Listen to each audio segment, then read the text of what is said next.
Hola, buenas noches, compañeros y compañeras de el curso de Derecho Laboral Individual de la Redal y el Centro de Solidaridad. Hoy, como todos los martes, vamos a dar un repaso al módulo de la semana. En esta ocasión nos toca el módulo número 6 y vamos a dar inicio con las buenas noches y un saludo muy especial a ustedes por la puntualidad y por la participación tan activa en este curso. Déjenme felicitarlos, han sido muy activos, un excelente grupo y además pues es notorio la diferencia, no sé si ustedes han caído en cuenta o lo han visto, la diferencia de cuando empezaron el curso ahora, ¿sí? Son mucho más prácticos, se les corrige casi que nada, y ese es un avance importante para nosotros en la redacción. ¿Sí? De pronto ustedes no lo notan, pero nosotros sí notamos todo el avance y el potencial que ustedes están generando con el curso. Bueno, compañeros y compañeras, ustedes saben, alguna duda me interrumpen en cualquier momento, no hay ningún inconveniente, y estaré atento a cualquier inquietud que ustedes tengan. En esta ocasión, en el módulo 6, tenemos licencias y permisos en Colombia. ¿Sí? El contenido que ustedes vieron en el módulo. Vamos a darle un pequeño repaso. Dice, las licencias de trabajo son los permisos que el empleador otorga a las y los trabajadores para ausentarse por un periodo de tiempo de sus actividades laborales. Estas pueden ser reglamentarias, es decir, las contenidas en la ley o la jurisprudencia, o no reglamentarias, las cuales no se encuentran reguladas en la ley y que son potestad del empleador otorgar o no. El primer comentario que quiero hacer es, no sé si ustedes lo han notado, pero yo recalco mucho ese tema de la deficiencia que tenemos en la ley todavía, ¿sí? Y este artículo lo plasma de todo lo que falta por reglamentar en diferentes temas y este es uno de él, que es una de las recomendaciones, críticas, como quieran llamarlo, que yo planteo mucho frente al acompañamiento que se les da en el curso. Y es muy importante tenerlo en cuenta porque quedamos muy a la deriva de nuestras acciones cuando estamos como flojos en la ley. Yo he recalcado mucho eso y más adelante se harán comentarios frente al tema. Bueno, en licencias reglamentarias contenidas en el artículo 57 del Código Sustantivo de Trabajo, ejercer el derecho al sufragio o voto es uno de los permisos que tenemos en la ley. Dice la ley 403 de 1997, por la cual se establecen estímulos para los sufragantes en Colombia, se le otorga por ley beneficio a los ciudadanos que ejercieron su derecho al voto. Dentro de los beneficios contemplados están, eh, vuelvo y repito, antes de entrar a esta parte, son unos, como lo dice aquí literalmente, dentro de los beneficios contemplados están, ¿sí? Son unos beneficios que dice la ley que tenemos por votar, ¿sí? Como trabajadores dependientes, es lo que tenemos, pero yo lo recalco mucho es qué podemos obtener de esto, cuál es el privilegio que tenemos con esto, que en la realidad es como muy diferente. Bueno, entonces dice, preferir a los votantes en caso de igualdad de puntaje en los exámenes de ingreso a las instituciones públicas o privadas de educación superior, perdón. Quienes votaron antes de prestar el servicio militar tienen el beneficio de una rebaja de un mes o 2 meses, dependiendo el caso del tiempo que se presta este servicio. Preferencia a la adjudicación de becas y subsidios de vivienda bajo condiciones específicas. Por último, los estudiantes de instituciones oficiales de educación superior obtienen el 10% de descuento sobre el valor de la matrícula. Las personas que hubiere sufragado teniendo derecho que el empleador le otorgue como compensación media jornada laboral, o sea, medio día de trabajo. Parte de que no se accede a estos beneficios también es por la ignorancia, porque no desconocemos que en muchos casos que esto existe, ¿sí? Y hay que pues tener la información y empezar a mirar cómo pues, se puede acceder a ella con nuestros hijos, en universidades, el permiso de trabajo que es importante solicitarlo y es importante tener la información para poder hacerlo válido. Bueno, desempeño de cargos oficiales. Esta licencia se otorga en los casos de trabajadores designados como jurados de votación. Las personas que sean designadas como jurados de votación tienen la obligación de hacerlo. De lo contrario, deberían pagar multas que van desde un salario mínimo en adelante. En estos casos, el empleador está en la obligación de otorgarle al trabajador tanto el permiso para la capacitación, así como compensarle con un día de descanso remunerado, perdón, de entre los 45 días siguientes a la votación. Aquí más adelante lo vamos a ver al final de las diapositivas, pero es importante que las personas que participan o vayan a participar como jurados, aparte de este beneficio de un día, tienen el mediodía por haber votado, ¿sí? Más adelante lo vamos a ver bien, pero quería hacer esa reflexión para que no se me escape de esta parte, que es muy importante. Los que son jurados y obviamente votan en el puesto que les corresponde, tienen derecho no solo a un día, como dice acá, por ser jurados, sino que también tienen medio día por haber votado, como lo vimos en el artículo anterior. Bueno, grave calamidad doméstica, lo vimos en el ejercicio de la actividad. Dice, el Código Sustantivo de Trabajo no define qué es la calamidad doméstica, pero para efectos de estas licencias se entenderá una calamidad doméstica como todo suceso familiar cuya gravedad afecte el normal desarrollo de la actividad del trabajador, en la cual pueden verse amenazados derechos fundamentales de importancia significativa en la vida personal o familiar del mismo, como por ejemplo, el secuestro o la desaparición de un familiar cercano, hijo, hija, padre, madre, hermano, cónyuge o compañero o compañera. La afectación sería de la vivienda, seria, perdón, de la vivienda del trabajador o de su familia por caso fortuito o fuerza mayor como incendio, inundación o terremoto. ¿Sí? Todas estas situaciones u otras similares pueden comprometer los derechos fundamentales de los afectados o generar un grave dolor moral, obligándolos a atender prioritariamente la situación o la emergencia personal o familiar. Por tal motivo, no están en condiciones de continuar la relación laboral prestando su servicio personal, existiendo un imperativo de rango constitucional para suspender el contrato de trabajo. ¿Sí? Son, como lo decía en la primera parte de este artículo, no está reglamentado en el Código Sustantivo de Trabajo, no hay algo específico, pero sí tenemos unas líneas que podemos manejar para tener un concepto lo más cercano posible a grave calamidad doméstica. Sí, es importantísimo. Más adelante vamos a ver más al respecto. Eh, y es importante de pronto no abusar, ¿sí? He visto muchos casos de que un trabajador, cualquier cosa se le vuelve una calamidad doméstica, ¿ya? Más adelante vamos a ver sobre el tema y no podemos caer en ese vicio. Bueno, grave calamidad doméstica. En todo caso, la Corte Constitucional en sentencia C-930 del 2009 aclara que por calamidad doméstica deben ser entendidas aquellas situaciones de carácter negativo sobre las condiciones materiales o morales de vida del trabajador, ¿sí?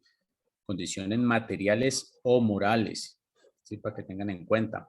Por lo anterior, se estima que durante un lapso razonable, estos eventos deben dar lugar a la licencia obligatoria remunerada, de manera que el trabajador pueda superar la situación sin ver afectado su derecho fundamental e irrenunciable a percibir el salario o ser afectado de su derecho al descanso.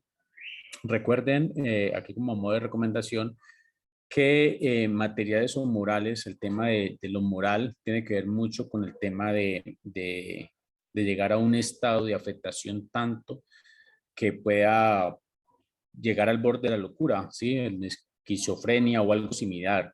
Cuando, pues una recomendación que yo hago es cuando ya la afectación moral es muy grave, porque hay casos de casos, acudir a un médico, a un psicólogo, porque hay cosas que no se arreglan con 5 días, ¿sí? Una afectación moral grave no se arregla con 5 días, inclusive hay casos que es irreparable, ¿sí? Entonces no dejar solamente a un grave caso de calamidad doméstica, sino ir más allá a un tema psicológico.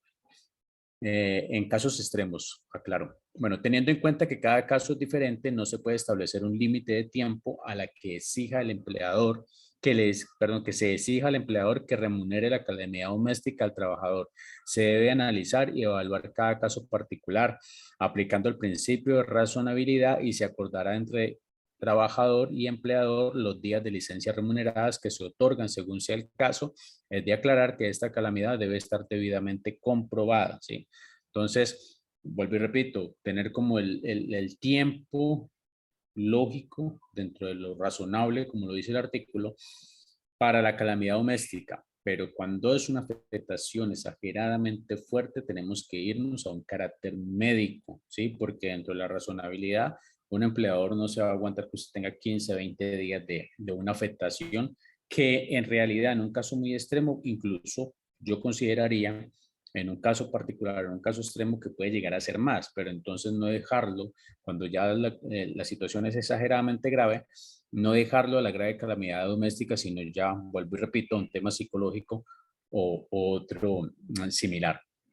Bueno, otros de los permisos que tenemos son las comisiones sindicales. Es una licencia otorgada a trabajadores sindicalizados con el objetivo que puedan realizar las actividades propias de la acción sindical, tales como capacitaciones, campañas de afiliación, asambleas, reuniones. Esta licencia debe ser remunerada siempre y cuando tal labor no conlleve un debilitamiento en el normal funcionamiento de la empresa. En la mayoría de los casos, las condiciones y términos en las cuales se solicitan los permisos sindicales están contenidas en convención colectiva o en el reglamento interno de trabajo. Una recomendación frente a esto para los que tienen convenciones y organizaciones sindicales. En las convenciones colectivas debe quedar establecido la cantidad de permisos y para qué son los permisos, ¿ya? Y ya en la programación periódica, si son permisos permanentes, pues no hay ningún inconveniente, pero si son permisos eventuales, llamémoslos así, hay que solicitarlos con una anterioridad de vida, no decir, no, es que yo mañana necesito un permiso, ¿no? Si hay una programación organizada de parte de la organización sindical, valga la redundancia, avisar con la mayor anterioridad posible, ¿sí? En las convocatorias, en las asambleas que se tengan, que no se hacen de la noche a la mañana, a no ser que sea una emergencia, que poco se ve, hacerlo con la mayor anterioridad posible al empleador la solicitud para que se pueda programar como lo dice, como lo dice en varias partes, no afectar el funcionamiento de la empresa para no entrar en un debate y darle, como digo yo, papaya a un empleador de que pueda negar un permiso por ser de un día para otro, como en el caso extremo. Bueno, otros permisos son para entierros de compañeros. El Código Sustantivo del Trabajo establece como una necesidad especial conceder al trabajador las licencias necesarias para asistir al entierro de sus compañeros de trabajo, siempre y cuando se avise previamente, con tiempo necesario, el número de personas que se ausentarán, de tal manera que no se perjudique el funcionamiento de la empresa. Licencias reglamentarias contenidas en la Ley 1280 del 2009. La Ley 1280 del 2009 establece la obligación al empleador de otorgar una licencia por luto a los trabajadores. Antes de la aparición de esta ley, los trabajadores acudían a la licencia por calamidad doméstica en caso del fallecimiento de sus familiares. Hay que aclarar algo. Hay que, por lo menos un compañero en el ejercicio me respondía que el acompañamiento a la suegra de la persona del ejercicio, no me acuerdo el nombre, me disculpan, era una grave calamidad doméstica. Y no, ese es una licencia, ¿sí? Una licencia por luto. Aquí lo dice el ejercicio, de pronto compañero se confundió en eso, yo tiene que quedar muy claro. Antes de la aparición de esta ley del 2009, los trabajadores utilizaban la licencia por calamidad doméstica, ¿ya? Pero el 2009 hacia acá, ¿sí? Que sale la ley, no sé en qué año entró a regir, eh, ya se establece la licencia por luto como tal. ¿Y por qué recalco un poco en esto? Es porque cuando se hace una solicitud, debe hacerse una solicitud con los menores errores posibles. Si es por luto, ¿sí? Que está establecida en la ley. Porque si hacemos una solicitud que es por luto, pero la hacemos por una calamidad doméstica, pues vamos a tener inconvenientes, no tanto a la hora de atender la calamidad o la licencia en este caso, sino a la hora de pagar los días que utilizamos para acceder, para atender nuestras necesidades, ¿sí? Entonces hay que ser muy claros en eso y hay que ser muy acertados en la solicitud correcta. Bueno, licencia por luto. Todo trabajador que hubiera sufrido la pérdida de un familiar tiene derecho a una licencia remunerada de 5 días hábiles desde el día del fallecimiento, independientemente del tipo del contrato o vínculo laboral, ¿sí? Este derecho se hace efectivo de acuerdo con los aspectos formales de la ley que indican que los trabajadores acceden a esta licencia en el caso de tratarse de su cónyuge, compañero o compañera permanente o de un familiar hasta segundo grado de consanguinidad, lo que incluye padres, hijos, abuelos, nietos, además los seres queridos que se ubican en el primer grado de afinidad, en donde encontramos a los suegros como estaba en el ejercicio que quedó eh, en el foro. Sí, está exactamente en el foro. Bueno, también se tiene en cuenta los seres queridos como hijo adoptivo, padre adoptante, hermano adoptivo, a los que se les considera en un tono formal como primero civil. ¿Sí? Bueno, en el caso de los servidores públicos es obligatorio aportar los siguientes documentos para otorgar la licencia. Copia del certificado de defunción expedido por la autoridad competente. En caso de parentesco por consanguinidad, copia del certificado de registro civil en donde se constate la relación vinculante entre el empleado y el difunto, o sea que es una copia del certificado de registro civil de ambas personas, ya que demuestre el grado de consanguinidad. En caso de relación conyugal, copia del certificado de matrimonio civil o religioso. ¿Sí? En caso de compañero o compañero permanente, declaración que haga el servidor público, esto se hace ante una notaría, que llama extrajuicio todavía, no recuerdo, ante la autoridad, la cual se entenderá hecha bajo la gravedad de juramento donde se manifieste la convivencia que tenían según la normatividad vigente. En caso de parentesco por afinidad, copia del certificado de matrimonio civil o religioso si se trata de cónyuges o por declaración que haga el servidor público ante la autoridad, la cual se entenderá hecha bajo gravedad de juramento. Si se trata de compañeros permanentes, copia del registro civil en la que conste la relación del cónyuge, compañero o compañera permanente con el difunto. ¿Ya? En caso de parentesco civil, además de la copia del registro civil, donde conste el parentesco con el adoptado. Permisos y licencias no reglamentarias. Bueno, tenemos permisos para citas médicas que en la clase de hace 8 días salió el tema y aquí va a quedar mucho más claro que de una pregunta que hizo la compañera en el tema de vacaciones. Entonces aquí tenemos el permiso y licencias no reglamentarias, permisos para citas médicas. Existe una discusión sobre si los empleadores deben otorgar permiso a los trabajadores y trabajadoras para asistir a sus citas médicas o terapias, teniendo en cuenta que no existe una norma expresa que regule este tema. Vuelvo y repito y volvemos a lo mismo. La deficiencia en algunos temas específicos que la ley debe tener claras. En este caso, otra vez, no está lo suficientemente claro. Y bueno, dice, al respecto del concepto 37993 del 6 de agosto del 2019 establece que si bien no existe una regulación respecto a los permisos, el empleador no puede negarse a otorgarlos para atender los temas relacionados con la salud, en la medida que el derecho a la salud es un derecho fundamental, ¿sí? Hay que tener muy en cuenta. Ahora bien, indica que las condiciones en las cuales se otorgan dichos permisos la regulará el empleador en su reglamento interno de trabajo. Por otro lado, que los permisos deben ser solicitados de manera racional. Si necesitamos una cita médica y el hospital, si es en un hospital o una clínica está cerca, pues obviamente vamos a necesitar solamente un día. Si es una cita con especialista donde tenemos que viajar a otra ciudad, incluso lejana, pueden ser 2, 3 días, tiene que ser racional y obviamente ser comprobada. El concepto hace referencia a que dentro de los parámetros que puede fijar la empresa para otorgar los permisos no podrá descontar al trabajador el tiempo ni obligar a reponerlo, ¿sí? Yo quería plantear, yo les hablaba, a ver si la tengo por aquí, así por aquí está el dato. Yo les hablé de esta ley, eh, creo que ha sido como 2 clases, porque aquí se habla de las licencias no reglamentadas, los permisos para citas médicas. Y en el decreto 1333 de 2018, que habla específicamente del tema de reubicados, eso es como un paréntesis, un dato que es muy importante que lo tengamos en cuenta. Ese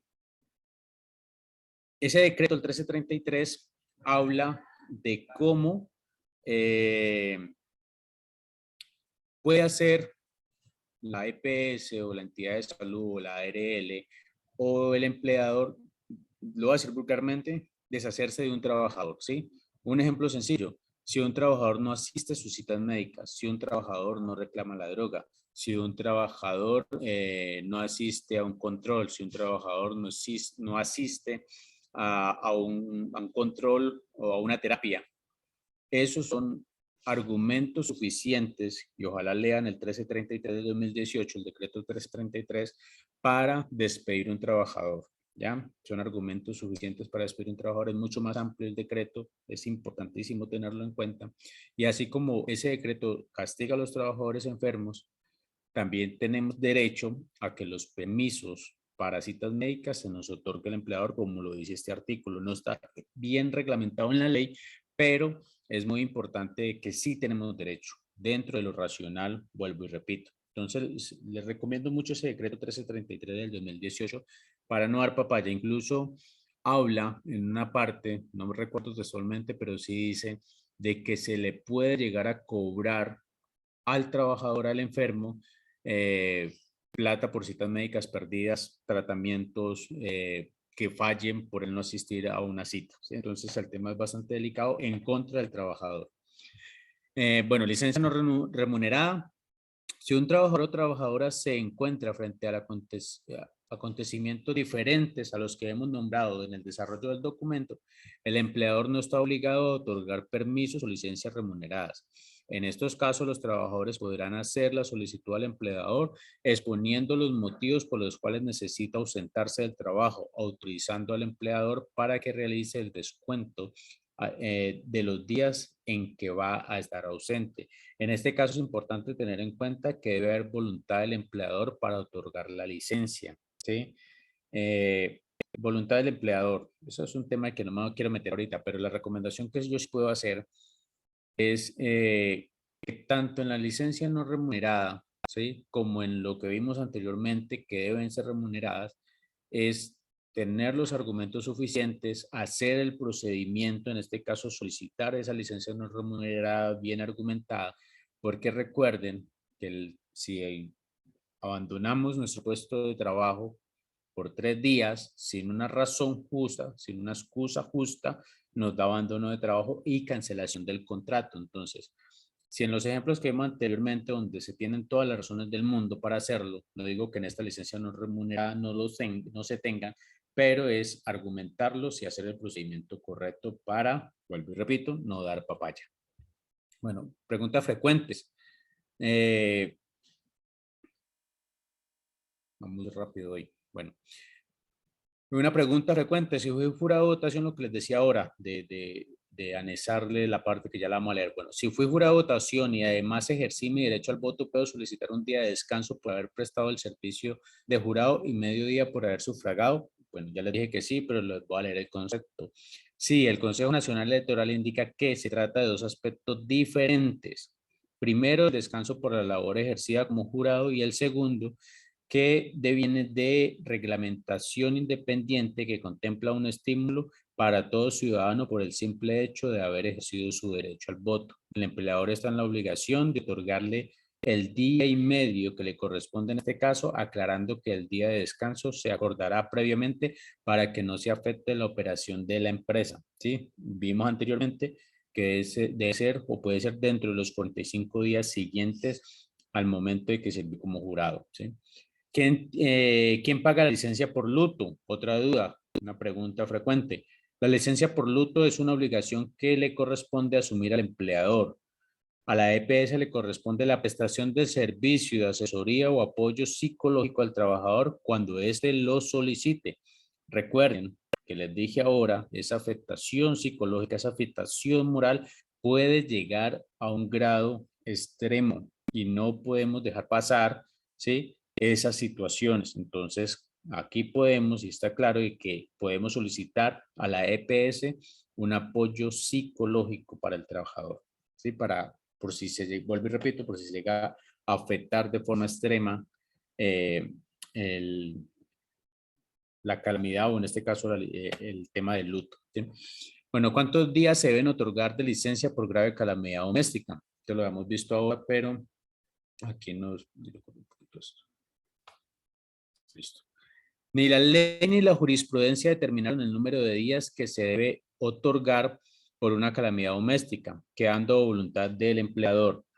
Teniendo en cuenta que no hay una reglamentación legislativa sobre el número de días que se deben otorgar la licencia por calamidad doméstica, se puede fijar en el reglamento de trabajo, en pactos o convenciones colectivas, en el contrato de trabajo o tribunales de arbitramiento. Es importante revisar cada caso particular para que la licencia se otorgue bajo el principio de la razonabilidad. Y yo se lo he recalcado mucho en este curso. Tenemos que estar muy atentos a nuestros contratos de trabajo, a reglamentos internos, ¿sí? Convenciones colectivas, pactos colectivos, como lo dice este artículo. Yo he sido muy reiterativo en eso, porque es en última lo que nos rige, ¿sí? Y a veces hay contradicciones entre reglamentos internos y contratos de trabajo.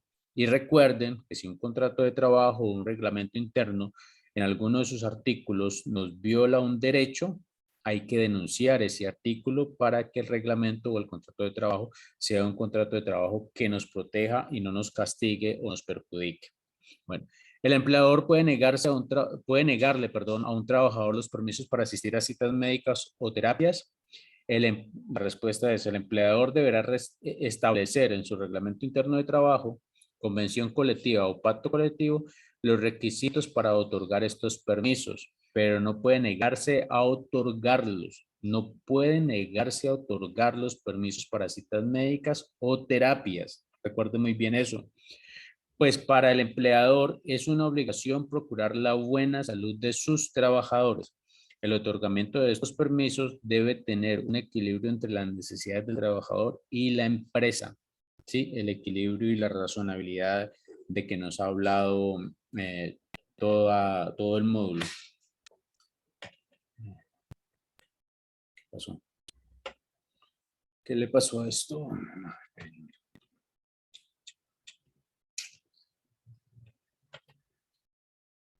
Que se me ha congelado la...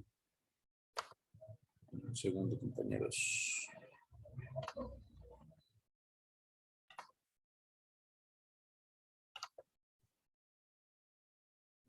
Con la que estaba porque no quiso avanzar más.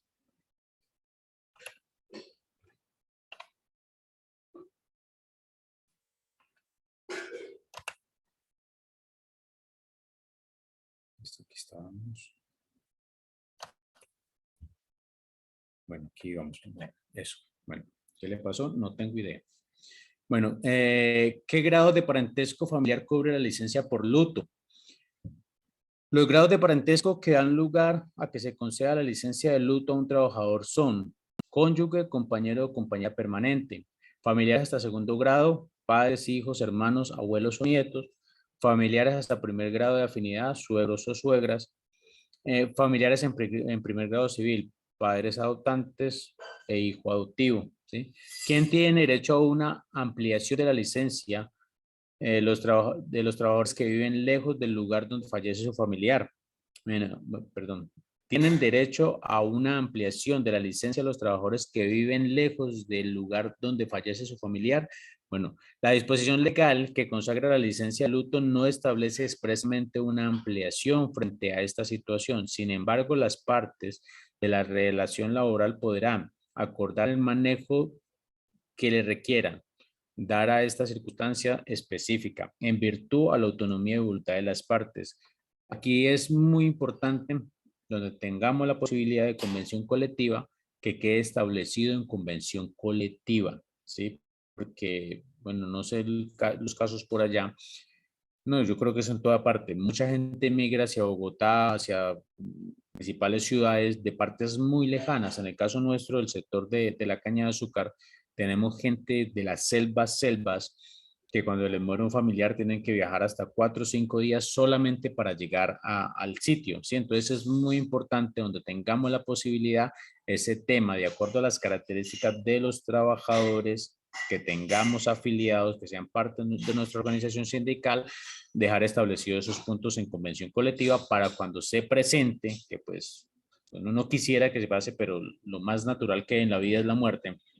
Entonces, cuando esto nos ocurra, no quede a la autonomía y voluntad de las partes o a la buena disposición del empleador. Repito, donde tengamos la posibilidad de una convención colectiva. Bueno, dice, el empleador me puede negar el permiso sindical con el fundamento de que no se encuentra o no existe la convención colectiva. Dice, no lo puede negar siempre y cuando el trabajador o trabajadora demuestre la necesidad para el ejercicio de la labor sindical. Muy importante, me ha tocado ver muchos casos y defender trabajadores que tienen un permiso para la labor sindical y resulta que los muchachos, el trabajador se va a pescar, no hace su labor sindical y dentro del horario de trabajo y pescando se accidenta. Y ese es un chicharrón, el berraco, ¿sí? Entonces, para los permisos sindicales, no solamente es demostrarlo, es hacerlo. Si tenemos un permiso para una labor sindical, es hacer ese permiso para la labor sindical. Y si acabamos temprano, toca quedarnos en el sitio hasta que nos compre el horario. Todos sabemos los inconvenientes que tiene un accidente que debe ser de origen laboral y si damos papá y no estamos ejerciendo la labor para la cual solicitamos el permiso. Bueno, la otra parte es, ¿qué hacer en caso de que nieguen el permiso y la licencia? No sé qué le está pasando a esto que se congela. En otro segundo lo vamos a hacerle la misma operación. ¿Qué cosas?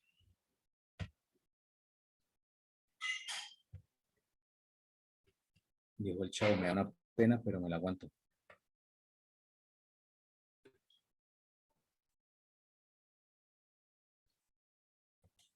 Listo. Creo que el computador que está fallando. Bueno, volvemos acá. ¿Qué hacer en caso de que nieguen el permiso y la licencia? Bueno, ¿qué puedo hacer si...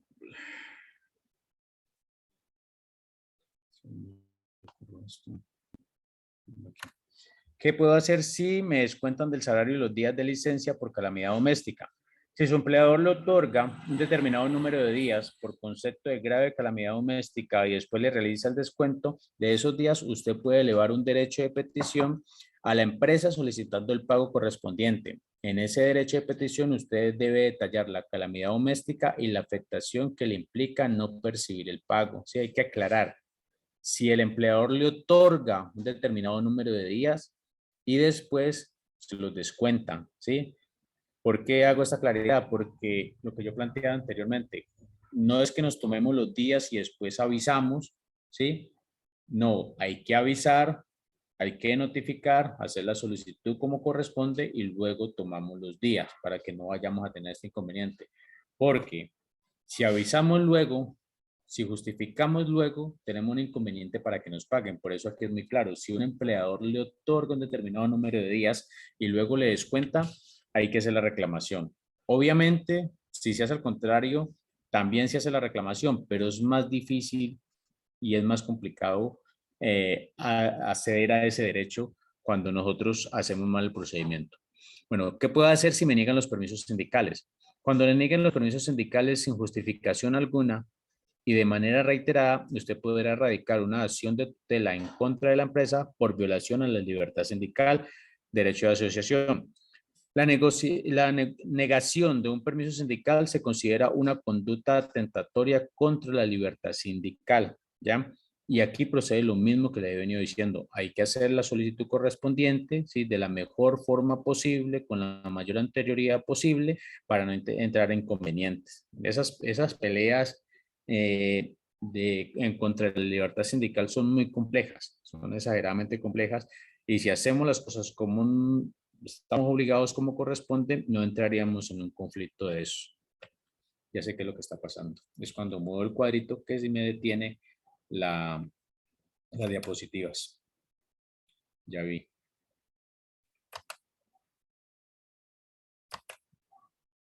Me va a tocar dejarlo quietico.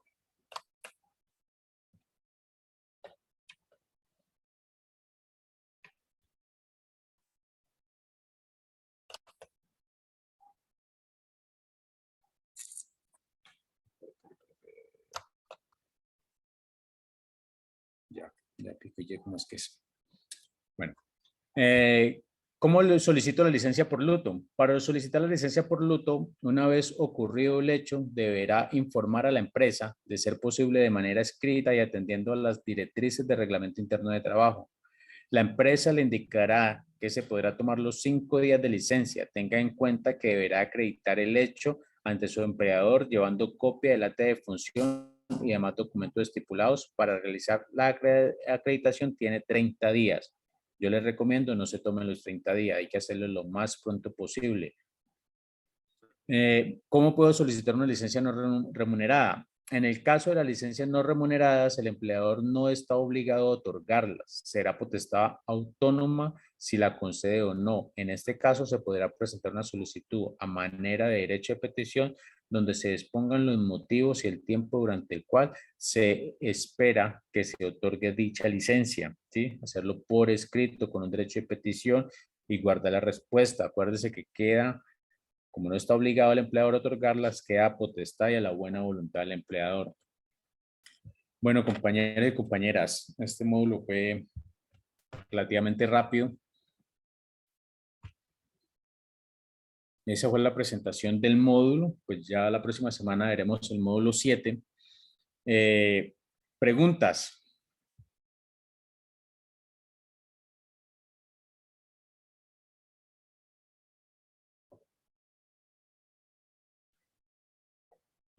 ¿Alguna pregunta? Bueno, si no tienen preguntas, yo les voy a hacer preguntas. No es corto y no es porque quiera tomarme más tiempo, no, la verdad, el material que se prepara por módulo, el tiempo que nos demoremos, pero entonces yo sí quería, pues primero, ustedes han visto, y yo lo he relacionado mucho, la necesidad de este curso de Derecho Laboral Individual y todos los temas que tratan de Derecho Laboral Colectivo y la importancia de que ustedes estén muy atentos cuando la Real oferte cursos de derecho laboral colectivo que se complementan mucho con este. Hay muchos temas, de pronto ustedes ya en este módulo 6 ya van a iniciar el módulo 7, ya todo les parezca más fácil, pero la verdad hay gente que no tiene ni idea de muchas de las cosas que hemos visto acá y de muchas de las cosas que tiene el curso de derecho laboral colectivo, igual que el curso de Derecho de Inspección Laboral en Colombia. Son cursos que se complementan, van de la mano para defender nuestros derechos y esa es la recomendación que les quiero hacer. También, pues vale la pena que ustedes, que son los estudiantes, nos recomienden, ¿sí? Alguna dificultad que vean en las plataformas. Ya va un poco más de 2 años de esta iniciativa, de esta muy buena iniciativa. Y ha cambiado mucho, ha mejorado bastante de los primeros cursos que se dieron. Entonces, esa era como la recomendación que yo quería hacerles. Si tienen alguna sugerencia, hacerla. También mirar cómo les ha parecido, es como lo fundamental. Entonces, si hay alguna pregunta, si alguien quiere hacer una sugerencia, este es el momento.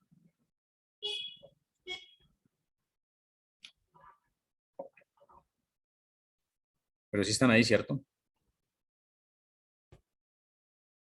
Hola, hola. Sí, buenas noches, profesor. Pues fuerte y claro se le escucha y la clase estuvo muy clara. Excelente, no me estaba preocupando que pronto no hubiera nadie detrás de la pantalla, pero bueno, no, como les digo, es así como hemos tenido de pronto unos módulos más largos, más complejos, donde se generan más dudas, se puede decir que es uno más sencillo. Y vuelvo y repito, a medida de que ustedes avanzan, ya es más fácil para ustedes el material, es más fácil entenderlo, entonces cada vez van a tener menos dudas. Yo he visto mucho avance en el manejo de derechos de petición, en el manejo de tutelas, y hay algo muy particular que, pues todo el material está dentro de las casillas del módulo, pero hay compañeros que no responden con el material del módulo, sino que responden con sus propias palabras porque ya lo tienen muy claro, ¿sí? Le cambian algunas cosas, pero no es un error, sino que lo tienen muy claro y no necesitan ir al material del módulo para responder, sino que dicen, a mí me parece esto y esto y esto con sus propias palabras y está muy bien. Obviamente, pues para un derecho de petición, para llenar formato de derecho de petición, necesitamos argumentos más claros, que es una recomendación, solicitudes concretas, pero el ejercicio que ustedes están realizando está muy bien. Entonces, compañeros y compañeras, hoy fue relativamente rápido, les agradezco mucho. Sigo muy atento, a algunos les he escrito porque tengo algunas de pronto inconvenientes con la subida de las tareas y seguiré en las mismas. Muy atento a lo que ustedes necesiten y cuando tenga alguna necesidad de acudir a alguno de ustedes les estaré escribiendo.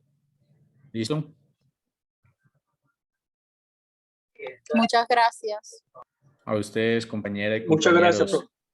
Bueno, que pasen una linda noche, se cuidan mucho. Gracias, buena noche. Nos vemos desde hoy en 8. Chaitos, sí, estaremos puntualitos. Se cuidan. Un abrazo. Chao.